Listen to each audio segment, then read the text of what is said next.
Hello, my name is Omar Rampersad. It is November 28, 2016 at 1:24 p.m. in Toronto. So today I'm going to talk a little bit about community targeting and the way I am being targeted in the community. As I mentioned before, one of the ways that I am being targeted is I've been labeled and suspected as a prostitute, of course, which I'm not, never have been, and all sorts of other suspected criminal activity were reported on based on lies, misrepresentations, and so on. So I'm just going to outline the way in which this progressive artificial criminalization takes place. So as I said before in some of my other videos, I am suspecting that I was flagged in the system from my home environment, and based on harassment and lies, claims of things that was never done, and misrepresentations of my actions and my words, and I was flagged in the system. So because of that flagging, I was being monitored. I am suspecting that various community members from my immediate area went on to monitor me, and that would have, I'm suspecting, probably would have been in conjunction with some sort of um, maybe the police or government, a city agency. I'm not sure how that's been done. So anyway, so being monitored and reported on.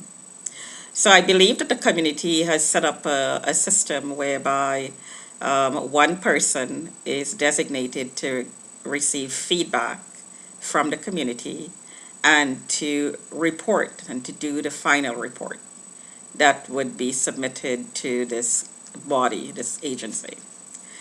And then, of course, the agency, based on the report, would decide whether to lay a fee, whether to lay a charge, or whether just to monitor the person.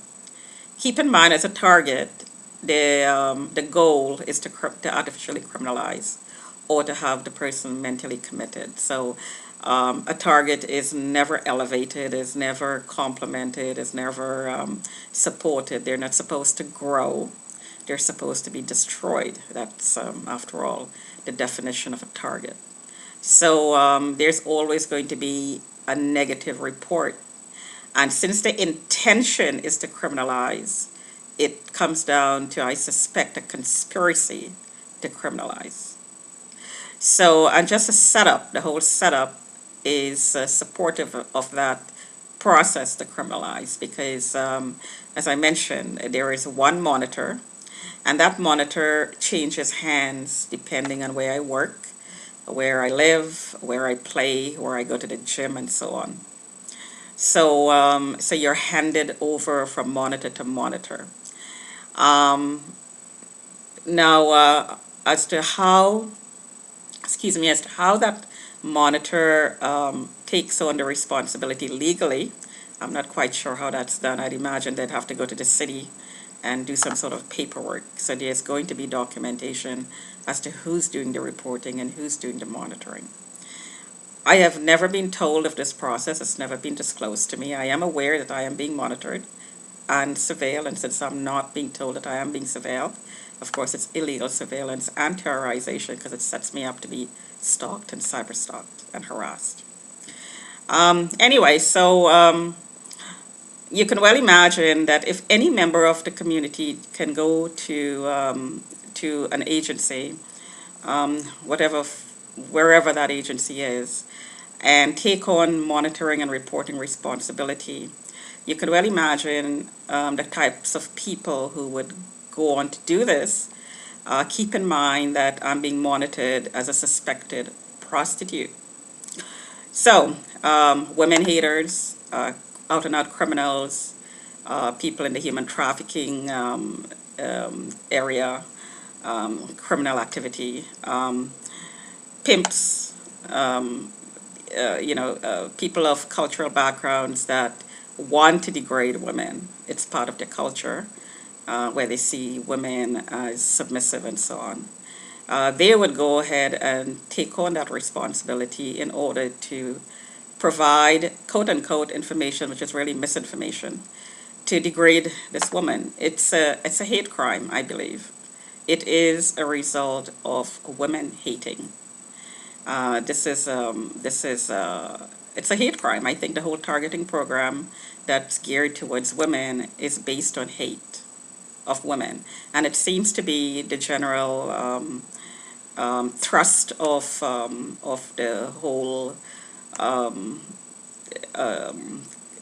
the whole social um, background right now. And by that I mean, I didn't say that right. By that I mean is that the whole society on a global basis seem to be headed this way.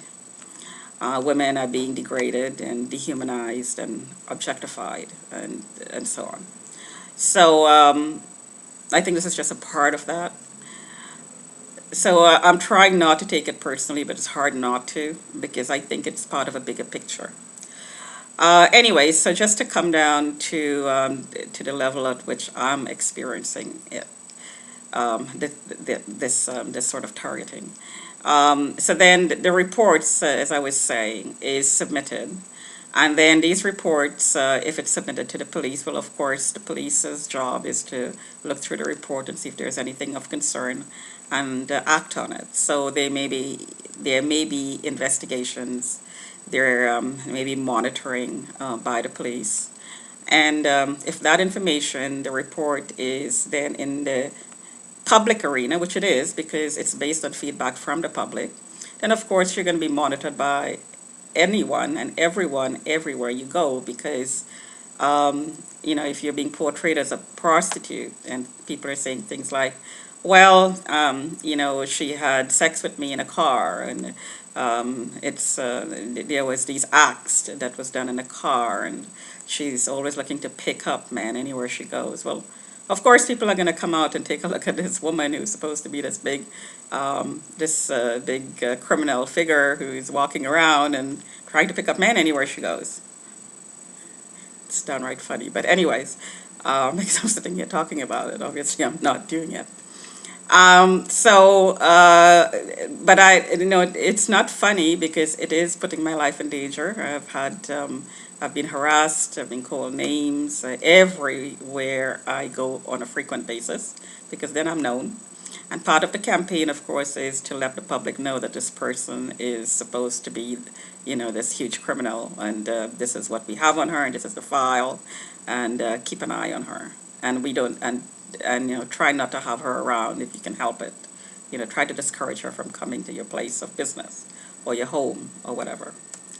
This file is being compiled based on the reports that's being filed, based on information that's probably being submitted to get mental evaluations and so on. So this information is in the public arena. So it's promoting hate. It's promoting discord in the public arena because people will be arguing about it, what's in the file, what's been reported on. And when it's geared towards women, as it is in this case, there's always going to be arguments about it in the public arena. So it puts the public in danger as well as other women, because if one woman is being degraded and dehumanized, then it opens the gates to other women being treated the same way.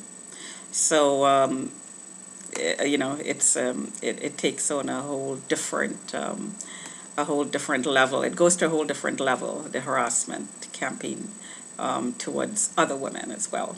So rape, murder, and I'm not being paranoid about this because if there's a lot of negative information in the public, in the community about a woman, being a thief, who's soliciting a prostitute, dirty, nasty, stinking, have things growing inside of her, have STDs, what used to be in a mental institution, used to be on the street, was living on the street, on and on and on and on, doing things to men in cars. These are the things that I'm being harassed about, supposedly, that I was supposed to have done, which of course is not true. And I think, again, it's part of a hate crime geared towards women in general.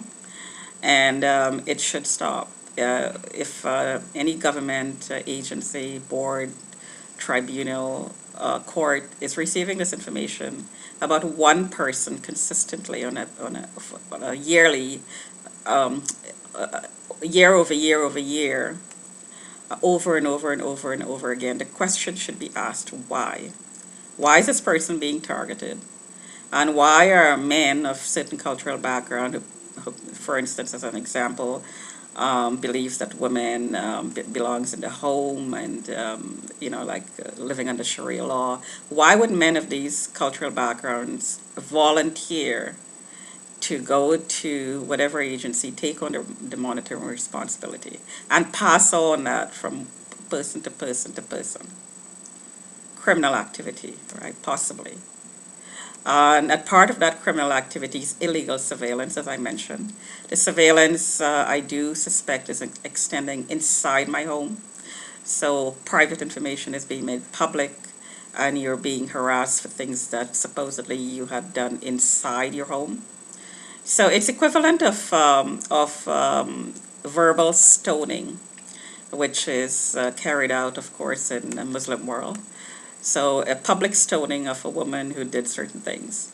Well, this is the equivalent of a verbal stoning and a verbal campaign and a harassment campaign to eliminate the person, or to clean the person, quote unquote. In other words, to let the person know that whatever acts that the person is doing inside their home as well is not allowed, should not happen, you should not do it.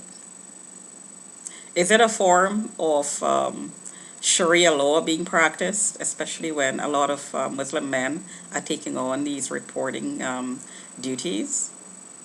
I tend to think so. And also they're setting an example for other men to follow as well, who's not of the same cultural background. So I think women are being targeted this way in general. So it should not be happening, and I believe our country and the